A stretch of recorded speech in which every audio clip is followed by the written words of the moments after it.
Salut toi. Aujourd'hui je te parle du grand, du beau, du fort, Star-Lord. Hein? Quoi? Comment ça, je me suis trompé? Comment ça, c'est marqué dans le titre Captain America? Attends, moi sur ma feuille, c'est marqué Star-Lord. Non? Ça fait ça? Bon, ok, ça marche. Je la refais. Du grand, du beau, du fort, Pardon. Captain America. Yeah! Ça va là? C'est mieux? Allez, c'est parti.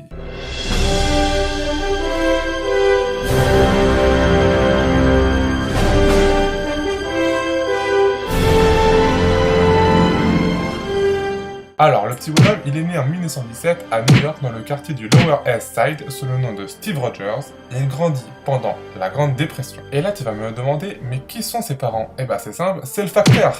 Elle est drôle, hein? Allez, rigole s'il te plaît. Laisse un pouce bleu. Non?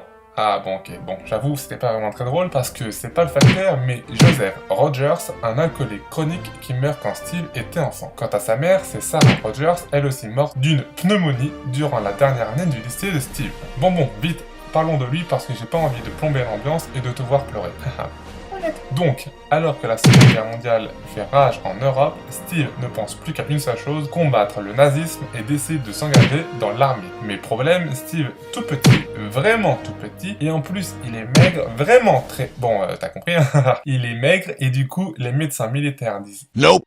Allez hop, ça dégage. Mais pas de panique, Steve fait preuve d'une telle détermination qu'un général le remarque et lui propose de participer à une expérience secrète, l'opération Roberteux. Non, l'opération l'opération Renaissance en français. Attends, je réessaye l'opération Roberts, où on lui injecte le sérum du super soldat. Ce sérum qui a été créé par le professeur Joseph Reinstein, où il le combine à une irradiation de vita-rayons, ce qui permet de transformer un homme en super soldat. Waouh! Là, ça te prouve bien qu'il faut être déterminé, ne jamais abandonner. Si les autres ne croient pas en toi, toi crois en toi. T'as vu, c'est beau, hein? Ah, je sais. Alors, l'expérience fut couronnée de succès. Steve Rogers sort de la cuve, transformé en homme parfait, mais là, bim, bam, boum, un espion nazi entre dans la salle et tue le professeur, qui est le seul à connaître la formule du sérum. Et là, on peut dire que Steve est devenu un homme unique.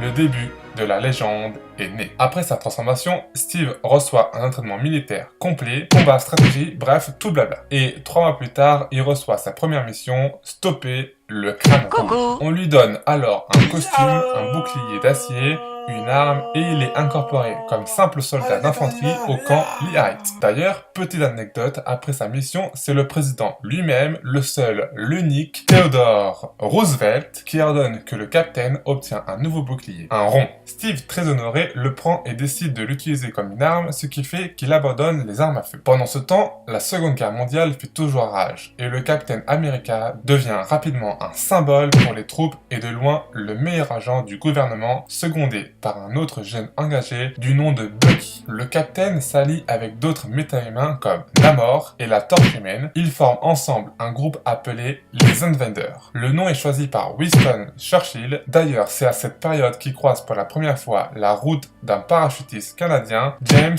Howlett. Aux 4 coins du globe, Captain America affronta de nombreux ennemis allemands ou japonais pendant ces quelques années. Parmi eux, Gunther Strauss, Charles MacArthur, Master Man, la Hyène, le requin, mais surtout le baron Zemo. Vers la fin du conflit, mi-avril 1945, Captain America et Bucky tentèrent de désamorcer un missile envoyé sur les États-Unis, mais celui-ci explosa en vol. Si Bucky fut apparemment tué dans l'explosion, Captain America tomba dans les eaux arctiques. Le sérum le préserve de la mort, le laissant en état d'animation suspendu dans l'épave de l'avion. En attendant que le capitaine se réveille, pour pas que la population n'ait peur en son absence, le gouvernement utilisa d'autres personnes pour reprendre l'identité du héros de guerre comme William Lasland, Jeffrey Mace et William Burnside. Malgré tout cela, le tant attendu Captain ne se réveille que dans les années 1960 lorsqu'il sera repêché par une équipe de super-héros qui en fait, je ne sais pas trop si tu les connais, mais c'est ni plus ni moins que les Vengeurs.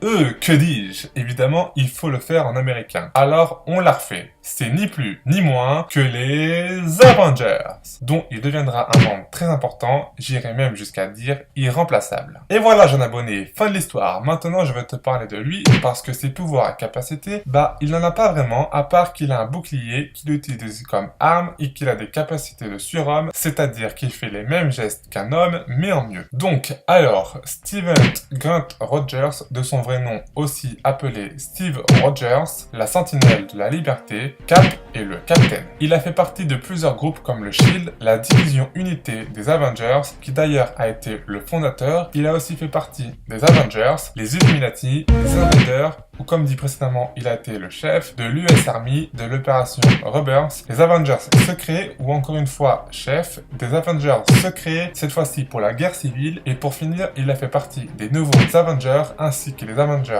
Hero Reborn. Waouh! On peut dire que lui, il n'a pas connu le pôle emploi des super-héros. Au niveau de sa famille, il a son ancêtre décédé, Steven Rogers, Ian, son grand-père, du côté de sa mère, lui aussi décédé, Joseph Rogers, son père décédé, sa mère Sarah Rogers décédée, un frère cadet décédé, et pour finir, un fils qu'il a adopté du nom de Yam Zola. Ce beau capitaine, blond aux yeux bleus, qui fait tourner la tête de bien des femmes, mesure 1m84 pour 100 kg de muscles. Il est né à New York, en Amérique, il est célibataire, et ça tu te demandes sûrement comment je le sais. Eh ben c'est simple, je le connais, donc si tu veux que je te donne son numéro pour le pécho, laisse un pouce bleu et surtout abonne-toi. Alors, pour finir, il faut que tu saches qu'il a été créé par Stan.